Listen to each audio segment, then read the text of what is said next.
This is NDTV.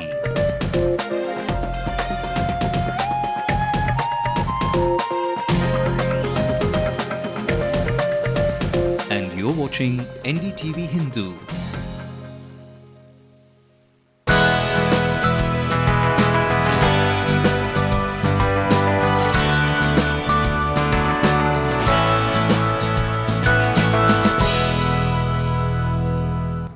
Welcome to our show.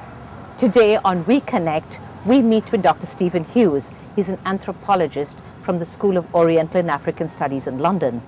He's been in and out of Chennai for many years, in and out of South India, in fact, researching the history of the Tamil film industry and, in fact, the media industry as a whole. Thank you so much, Stephen, for being with us.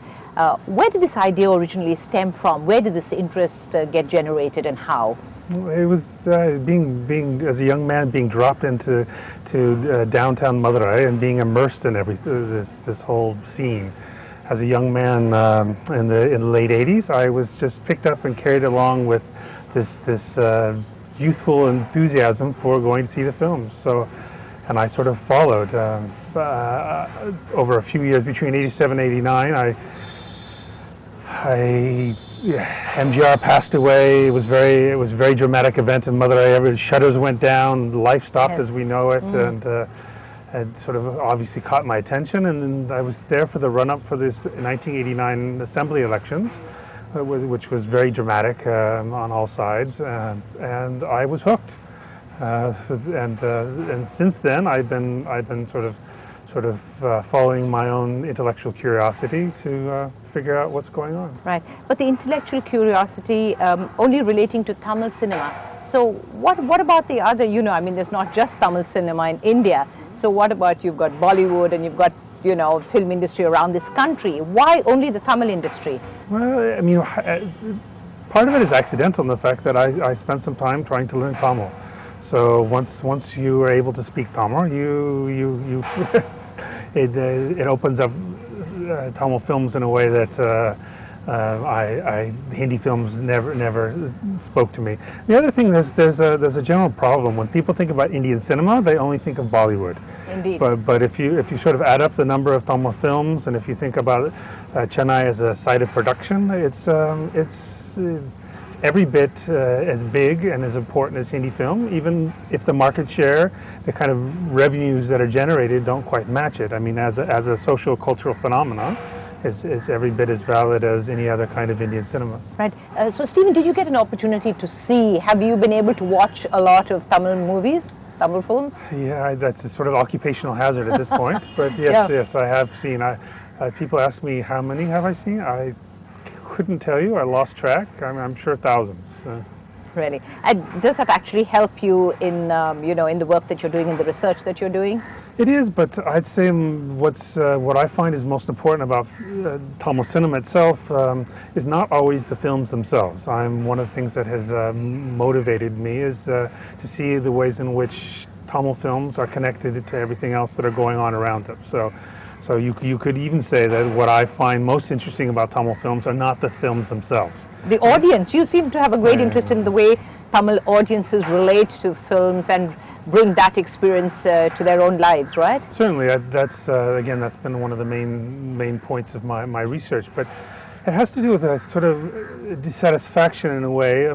Mostly the attention is on the big name stars, the blockbuster films, the big directors, the big names, and in trying to understand why Tamil film is so successful and its popularity, the huge thing is missing out is how ordinary people have related to cinema over the course of over a century now. And so I wanted to be able to think about how you put film audiences back into understanding the cinema as a media phenomenon. Right. But do you think, Stephen, that audiences actually do all of this, heavy thinking that you're going into here with me? Because, from somebody who's interested in films, you just want to go in there, see the movie, come out, maybe daydream about what happened in the film. So how do you believe that it can be actually related to the way we're talking about just now? I'll give one example. There are many I could give, but if you think about the social life of Indian film music, Music is the one form that escapes the cinema hall, escapes actual viewing the film itself, and becomes the sort of soundtrack for everyday life.